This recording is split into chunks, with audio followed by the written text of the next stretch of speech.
था हाथी गोल मटोल, बजाता था वो ढोल दमोल।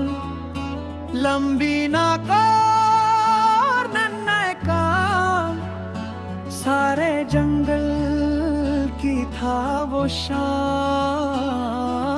धुमचक हाथी आए, अपनी सूंड से पानी उड़ाए। धम्मा धम वो कदम उठाए, गन्ना खाए और मुस्कुराए। धुमचक हाथी आए, अपनी सूंड से पानी उड़ाए।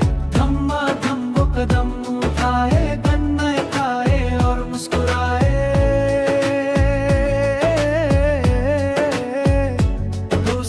हाथी बोला चलो चले, दोस्तों से अब जाके मिले। गिधर बंदर और खरगोश,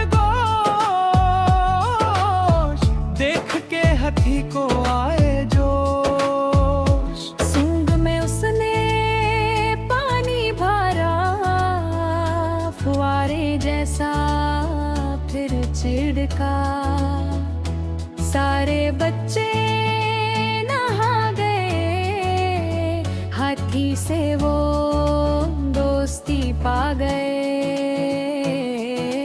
धुमचक हाथी आए, अपनी सूंड से पानी उड़ाए। धम्मा धम वो कदम उठाए, गन्ना खाए और मुस्कुराए। धुमचक हाथी आए, अपनी सूंड से पानी उड़ाए।